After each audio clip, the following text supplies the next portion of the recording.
Today you see a unicorn type woven trouser that fit almost perfectly out of the printer. I was in a bit of a shock when I tried my muslin on, and you'll see all the details. You would have seen a sneak peek of it yesterday. Linen purple trousers. Keep watching. Hi sewing friends, I'm Karina from liftingpinsandneedles.com. Welcome to this channel that is all about sewing, limitless sewing, and today is about trouser sewing.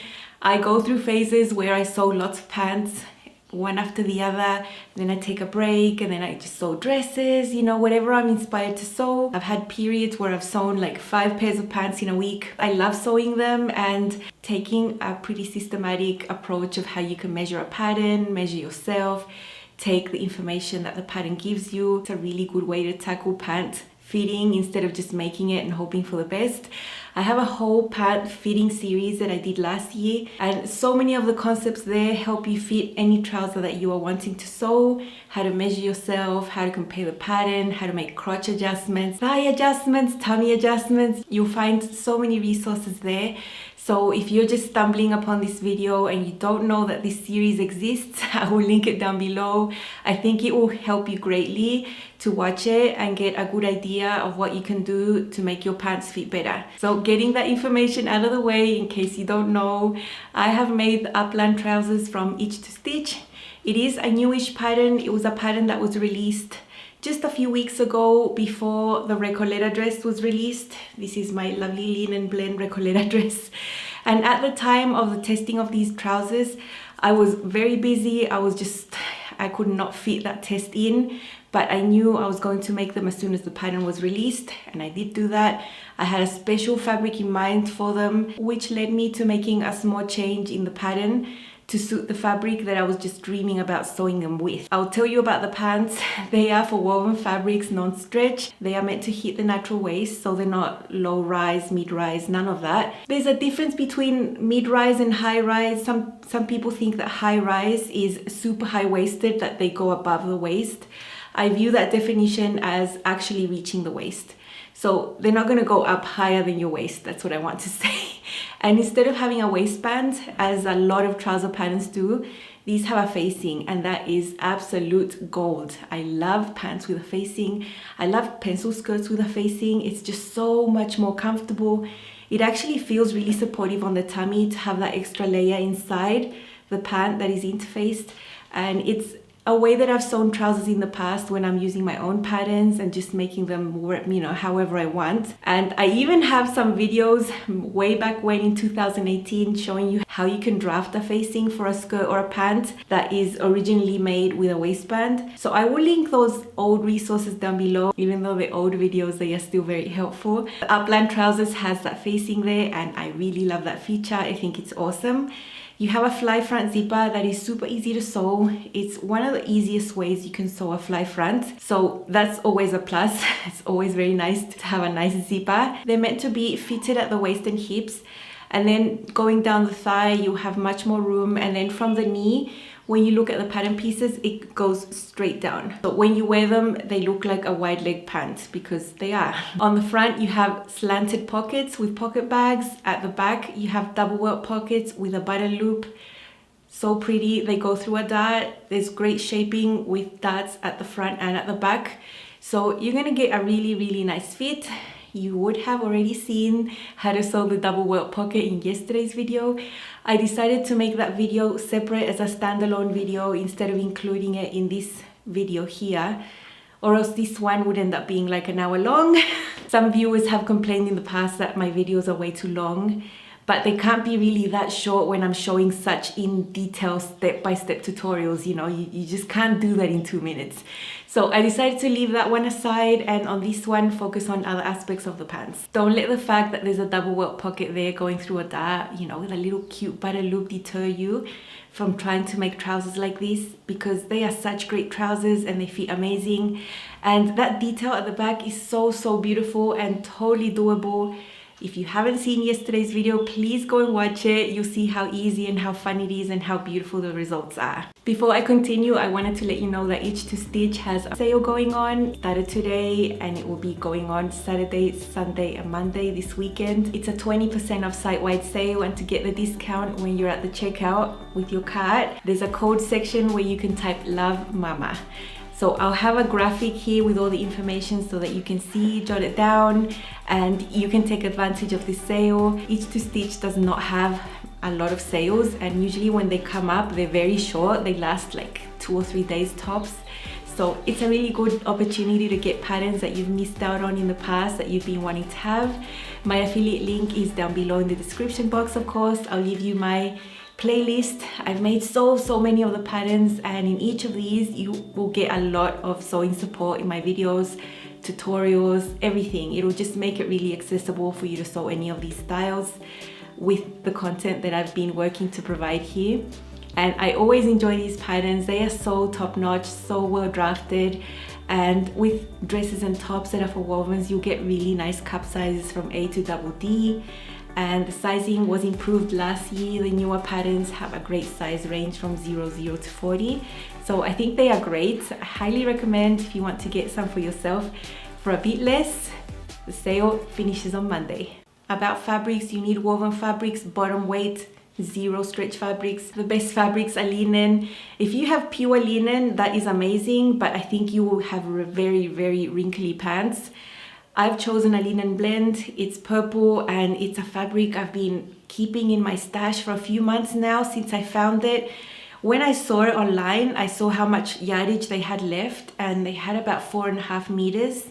I think that would be like almost 5 yards, and I bought the whole thing because I thought I'm never gonna find this again. And I've been searching ever since I bought that purple linen to see if I can find any more anywhere else, and I just can't find any more. I'm glad I got all that yardage because I was able to fit these pants and have plenty left over to make a pencil skirt, to make a little jacket, something, because I love purple. If you haven't seen my purple capsule collection videos, I will link those down below as well, because I had been missing in that collection a pair of nice purple pants, so these will add on to that collection I already have. That purple capsule collection was made using the So Beautiful book by Kenneth Wong. She is the owner and designer of Each to Stitch. These pants are also from Each to Stitch. So coming back to the fabric, I went off tangent a little bit. My fabric is 55% linen, 45% rayon. It's medium weight, it's nice and structured, super easy to work with. When you put cut edges together, they pretty much match, and you need very few pins. They sort of stick to each other, they don't slide, so it makes it super easy with these types of fabrics. Other fabrics that you could try are cotton twill, but I don't know if I'd want to sew these with cotton twill because I just think they're too stiff. Not that linen isn't stiff. My fabric is also not drapey, it does not drape at all. So I don't know that I would choose a twill to make these pants. I would choose a tencel though. I've had pants in the past have a tencel fabric that's bottom weight and it's beautiful. Another fabric that's listed is corduroy, and you know, I never mentioned corduroy. I'm just not a fan of that fabric. Not because I don't like the fabric as such, but I think it just doesn't last very well. It doesn't wash very well, and it ends up looking a bit terrible pretty quickly. So it's not a fabric I'll ever buy or be like really excited to sew. So you can do that if you want, if you live in cold climate and corduroy is a nice warm material for you to use. Amazing. I don't use it. The other fabric you could choose is some bottom weight suitings. So you'll find lots of compositions and types. I really like suiting materials. Usually they are pretty heavy and have a good weight to them, but they also have a nice drape. And this is what I would prefer actually for wide leg pants. For wide leg pants like these, if I sewed them as per the pattern, I would choose a suiting that drapes. So let me show you 2 examples. The first one is a crepe suiting. It's red, and I've had this for years. I actually brought this from Bolivia, so I probably bought it in like 2016. And it's beautiful. It's beautiful. It has a really nice weight. You can see how weighty this is and how drapey it is. It doesn't stretch at all. So sewing the welt pockets, all those features would be pretty easy. And then I would get a lovely drape on the leg. So that is one option. And the other one I have here, this one is a wool blend suiting. And I've made a coat with this type of fabric before. And this is navy. And you can see it also has a lovely drape. It doesn't stretch at all. It's very appropriate for trousers, for blazers, that sort of thing. And it would be a lovely pair of Upland pants with the original wide leg. However, for the linen, this purple linen, It's pretty stiff, it doesn't drape, and I didn't want to have a wide leg pant with this type of fabric. I'd rather have a tapered leg. So I did change the style a little bit to make the leg go in from the knee down. If I would have chosen those ones, I would have made the wide leg, but because I chose linen, I wanted to taper the leg. So I'm just adapting to the fabric style, and it's something that I'll do all the time. I was really determined to sew purple linen pants. Even though these other two fabrics were super suitable, they just did not make the cut to be the first priority for this project. The sizing is amazing, from 00 to 40 US. That'll go up to a hip of 62. If I just look at the body measurements and just blindly made what the chart tells me, I would have made a 14 waist blended out to a 16 hip, and that is usually the size I'm making at this point with inch to stitch patterns. I never skip looking in detail at the finished garment measurement chart that you can see here. There's so many detailed measurements here for everything. And if I compare the waist of the 14, the finished waist of the 14 to the body measurement of the 14, it's exactly the same, which means that this pant is fitted at the waist with 0 ease. And that might be fine, you know, maybe a few years ago, I would have sewn a pant with 0 ease.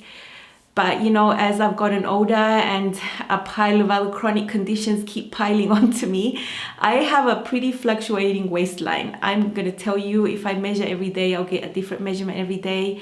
And there are days when I feel really uncomfortable around my waist area. I'm just bloated. Happens to a lot of us, believe me. So I'm not really that keen to have any garment with 0 ease at the waist, unless it's a project for knits, but that's another story. So I looked again at the finished measurements and decided I would like to have at least 1.5 inches of ease at the waist. I would feel much more comfortable. So I decided to make a straight size 16. Obviously, with the plan of making a muslin, there was no way I'm going to cut this purple linen that is so precious to me without checking the fit on a random fabric. Also, on the finished garment measurements chart, there is detailed measurements of how much the front and the back crotch measures, the finished measurements. And that's amazing because this is part of the steps that I do every single time I make a pair of trousers. I print out my pattern, I draw my seam allowances, I pin on the waistband if there is one so I can have the total length. I measure them, I compare it to my body. It's a process, you know, very necessary. I don't have to do that here because the measurements are already there. So comparing the front rise and the back rise of the numbers provided there, I didn't need to make any rise adjustments. The front rise was short by 1/8 of an inch for me, for my body, which is not an amount I would adjust for, no way. And at the back it was perfect, always considering that you need a bit of vertical ease on the crotch for pants like these. So I was very happy to just cut away the pant pretty much as it was and make a muslin and check. Now I'll insert here a tiny clip of how you can blend sizes. Sometimes when you have pockets, waist facings, pieces that go at the waist on the side, a lot of you might be confused as to how you can blend from one waist size to another, whether you have a larger waist going to a smaller hip or vice versa, a smaller waist going to a larger hip. So I'm going to just insert how you can stack all these pieces up and do it in one go super easily. I think this could help you, not just for this pant pattern, for any pant pattern that you see around that has pocket facings and pieces that will affect the side seams of the trousers. So let's see that.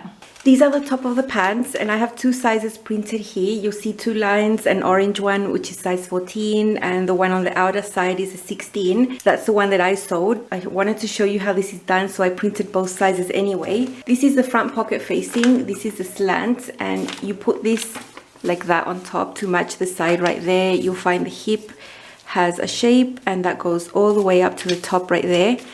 On this side you will see a little notch. Let's mark this orange notch here on this side so we can see it.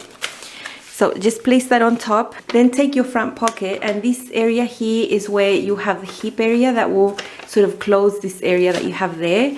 For the front pocket and the facing, let's match these notches that we have right there. So there is the orange notch, here's the orange notch. Let's just pin them there together.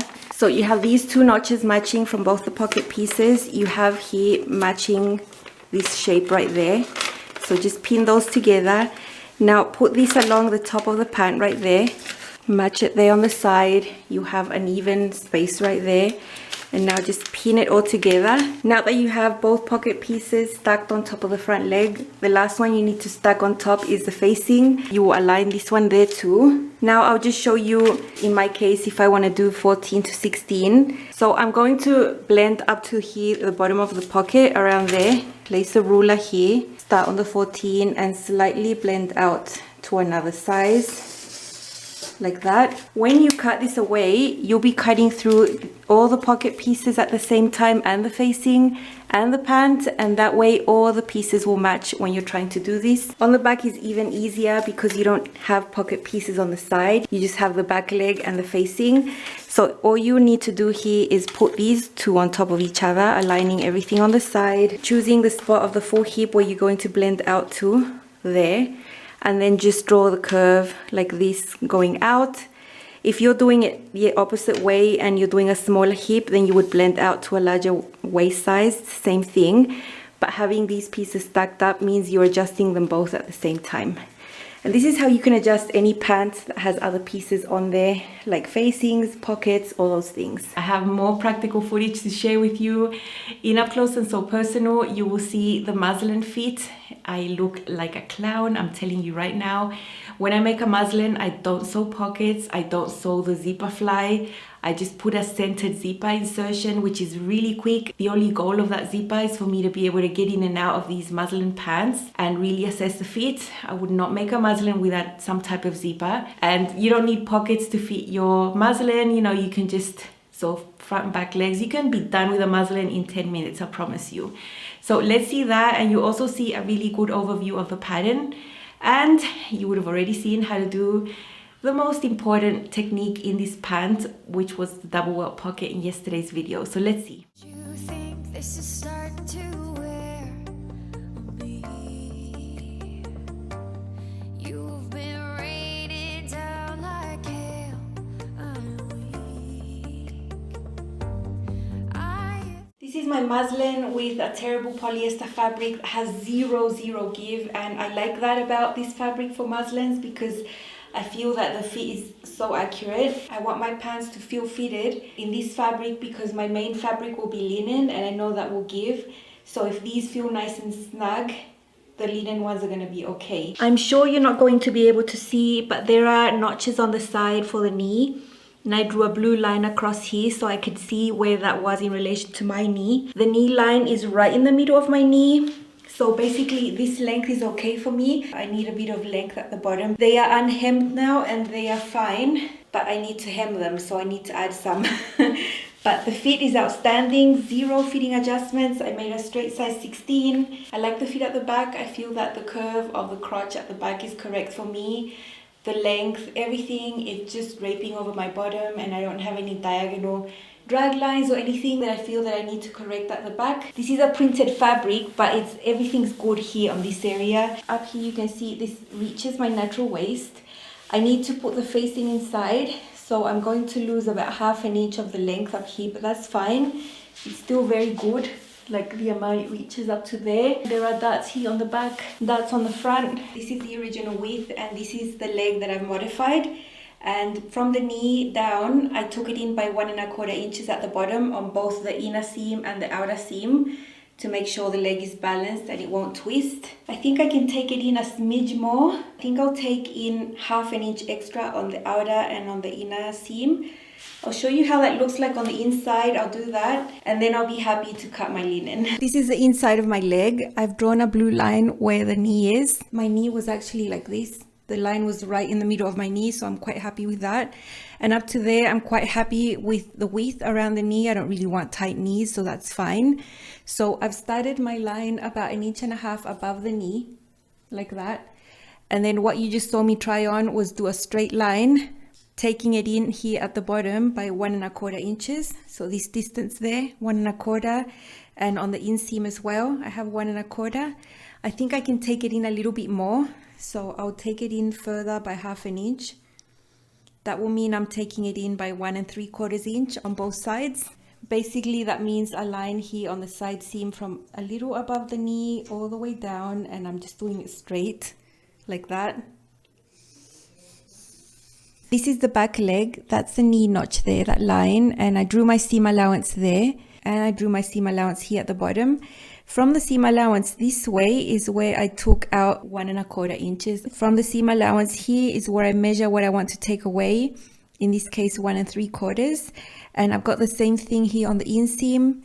From the stitching line there to here is the same amount. So I want to remove the exact same amount from the side seam and from the inseam. And here, just above where the knee is, I just drew a straight line with a ruler up to where I want it to be on both sides. And now I need to add back the seam allowance here. So where that green line is there is actually where I'm going to cut my pattern piece. I'm not going to destroy my pants. I'm actually just going to fold this away like this, because there might be a time when I want to make them wide. I'll add back the seam allowance here, also half an inch here. Seam allowance mark there. From there, I take away the amount that I want to take away. That's my red line. That would be my new stitching line. And then I add back the seam allowance towards the outside, or tapering up to the knee point right there. Same amount on the outer seam and on the inner seam. And it's the exact same thing for the front leg. I've got it over here. I've got my lines. All I need to do here is add back the seam allowance here, and then I'll be ready to cut the pants. This is one of the legs, and before I go folding away where I want to, I added an inch of length that I need. And also at the hem, I added another inch, and that's just so I can taper the hem allowance. So instead of adding 2 inches up here, I just went ahead and added one down there. So from the edge of the paper, I have an extra inch. It's just taped. And I'm going to fold this back like it's going to be hemmed. And then I'm going to mark with this pen right on the green line, following the shape, and I'm going to make like a mark on the paper at the back. So I can see that this is the shape that I need for this hem. You can see it comes out slightly there. That is the type of hem I need to cut for my tapered pants. These are pretty straight, so you wouldn't need to draw anything here on the side if you wanted to add an inch here at the hemline, but I wouldn't. I would rather add it up here. But for the tapered pants, I did it like that. And I'll do the same over here on this other leg. I managed to squeeze all the pattern pieces onto the table for these pants. That is the front over there. This is the back. This is the back facing, and it's cut on the fold. It's already interfaced. I block fused it. And there are the 2 front facings. You can see this area of the front where the fly zipper is going to go has already been interfaced. There is a pattern piece for interfacing, and I have already fused that on there on both sides. That little piece right there is going to be the fly shield. That is the pocket facing for the front / pockets. I have already fused a strip of interfacing on the edges of the pocket facing, both of them. And I did the same on the pants, although that was not part of the instructions. I'd rather just take that extra precaution there to prevent gaping on these pockets. This one right here is the pocket bag that will go on top there and complete the hip area. You can see there's a piece missing that will be completed with that one. And now all these little pieces have to do with the welt pockets. Up here on the top of the back, there is a dart and then some welt pocket markings there. I have 2 little pieces of interfacing that are going to be used later to stabilize that area. Those 4 little pieces are the actual welt pieces. They have already been interfaced. I block fused those. Those are going to be folded in half lengthwise, so they'll be very tiny pieces. That little tiny one there is going to be the loop. There will be 2 of those. This large piece there is the pocket bag for the back welt pockets, and this is the facing cut out of the main fabric. So that's all we need, and the first steps are going to be related to doing this pocket right here, and we can complete the front. After doing that pocket, which is quite simple to do, we move on to the zipper to finish off the front of the pants. Then we go to the back and do the welts. So it all has an order. These are my purple trousers. They are so pretty, so beautiful. I'll show you all the details I can. You have the facing right there. You can see some top stitching on the right side, right there. And on the inside, you see the facing is folded. And for the slant pocket, you saw that I interfaced the slant of the pants and of the facing. I think extra interfacing here will always give you a really sturdy slant that won't start gaping and stretching out over time. I think I see a lot of people complain about slant pockets a lot, saying that they gape and they don't look nice. But I promise you, if you do these types of precautions, your slants are gonna last and stand the test of stretch and time, and you're not gonna have gaping pockets at all. It is understitched there, so no one will ever see that. And then the piece that comes from behind is the main fabric right there. It's all purple. You have quite a nice space here. The pocket is pretty deep. You can put a phone in there. Although because it's fitted in this area, anything you put in there is gonna create like a bulk. I would never put anything in these pockets. For me, pockets are always decorative for everything. I just, jackets, blazers, whatever, I will not use those pockets. I always carry a purse, and yeah, that's where I put my stuff, not in pockets. But they look nice and I like them. There you can see a dart in the front. So nice, gives you shape. And at the back, you have a really clean waistline. I love the look of facings that way. It's so nice and so comfortable on. I'll get up closer, and you would have seen the details of these in yesterday's video. But look at these beautiful welt pockets. They are so nice. There's a little belt loop. When you open the pocket, the fabric you see underneath is the main fabric, because there's a facing that is sewn onto the pocket bag inside. So the pocket bag is a contrast color, but it will never be seen, and it's just so pretty. That's the other one there. So much fun to sew. You can see the dart going through that. I repeat, you can see how to sew these on yesterday's video. You can see more details of inside. The pocket bag is inside the waist area, so this is fixed. You're not going to have anything flopping around. I've sewn other types of welt pockets where the pocket bag starts at the welt itself, so it just hangs from there, and then the welt is like flying free from here to the waist, and I think those can become stretched out and tear over time. This one is much more safe, and it's folded down here. You don't have a seam right there, so I think that's nice, creates less bulk. So pretty, so nice. This is how the slant pocket looks on the inside. You've got your main fabric, but the facing has the contrast fabric that no one's going to see. This is how the zipper looks inside. This is the shield that's going to cover the actual zipper. I have a contrast zipper. It was the only one that had the required length. And you need a zipper that's about 10 inches long, and I had absolutely none except for this pink one. I was confident to use the pink zipper because I know this technique completely hides that zipper inside. No one's ever going to see it. When you undo this button, you can see that this area has a really good overlap onto this side. It's about 3/8 of an inch. So the zipper is further that way. So it's very closed, it's very flat. From the side, no one will ever see the pink zipper in there. That's why I was very happy to just use it. And it's a really nice technique. It's really easy to sew. I did sew the Upland trousers in detail from beginning to end for the orchid tee of my Patreon page. So yeah, they got to see the whole thing, including the zipper. And you put your button almost on the edge there. The buttonhole is on the left side and the button is on the right side right there. That is the facing on the inside. The facing is interfaced, of course, and it goes all the way across the top, and it just feels so nice. It feels so comfortable. At the edge of the pocket there, you have a little bar tack, same as on the other side, holding it there, and there's another little bar tack on the fly right there on the top stitched area. So that's the top part of the pants. Then we have a leg. It's just a straight leg. There's nothing special going on. I have a hem. You saw that I trued the hem because these are tapered pants. When you have pants that taper in, you can't just do a straight hem down. You need to do that truing so that it slants out on the hem area so that it matches the leg width right there. The original pants have a straight leg, so there's no real actual shape on that hem. It just goes straight down. But modifications like these really do need this taken into account. I mentioned I've been building purple in my wardrobe because I really love it, and I have 2 chiffon tops that are actually made from the same fabric. They are both made with each to stitch patterns. One is the Shemaina's top, and you can see it here paired with a purple skirt, the Danube skirt, also from each to stitch. And I also have the Palermo top, which is one of the patterns in the So Beautiful book. You can see it right there with black pants. And I have used both of these to style these pants. I use them interchangeably.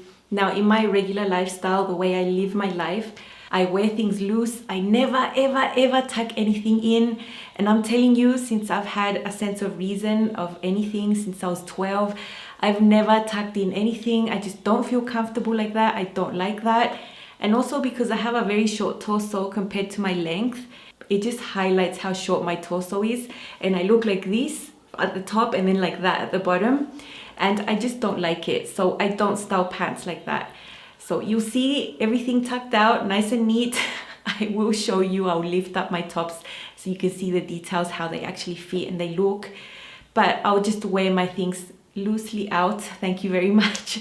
So those are the tops you see with my pants. Let's see. Here are my purple linen Upland pants. I made a straight size 16. They were almost perfect out of the printer for me. So happy. There's slash pockets on the front, double welt pockets on the back. And the most important change I made to these pants was tapering the leg. The original from the knee is straight down and I just tapered it in. So from the knee up, it's the original. I hope you can see up closer how the fit is. On the crotch at the front is perfect. I've got these slanted pockets. The slant here has been stabilized both on the pant and on the facing inside. The pockets would fit things. I'm not ever going to put things in there, but I think it would fit a phone perfectly. Zipper is quite nice and flat, easy to sew. It's not a waistband, it's a facing inside and it's so comfortable.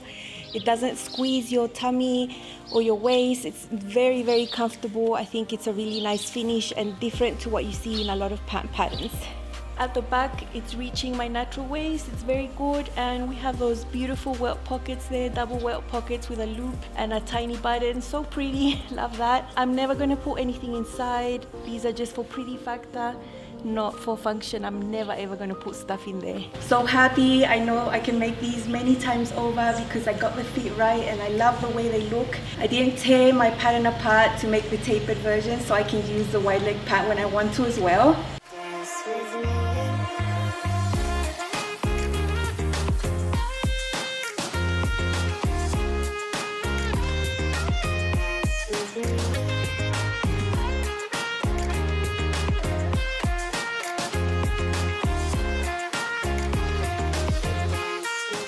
Now I have not destroyed my pattern pieces to taper the legs in. You saw that I just folded that away. So I can just unfold that and cut my pants as normal.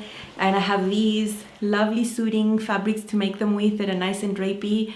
They are heavy, but they have a nice drape to the leg, and that's sort of what I'm looking for when I wear wide leg trousers. So I will surely make these again. They are so nice to sew. It's not hard. Of course, the welt pocket does take a little time and you might want to practice on some scraps before you cut into your fabric, but so satisfying. It's just so nice to sew something like that for yourself and know that you did it with your own hands. So nice. I really recommend this pattern. It's so lovely. And remember, there is a 20% sale going on this weekend, Saturday, Sunday and Monday for Mother's Day, with a 20% off site-wide and the code luvmama. I put the details here again so you can see and take advantage of the sale. Maybe you want to get this dress if you didn't get it when it was on sale just a few days ago. So I hope this video was enjoyable and I've motivated you to make some trousers, really nice woven trousers for yourself. You will really love wearing them, and just knowing that you made them are going to make them extra special and that they fit you, your unique body. Thank you so much for watching, and I'll see you again very soon. Bye.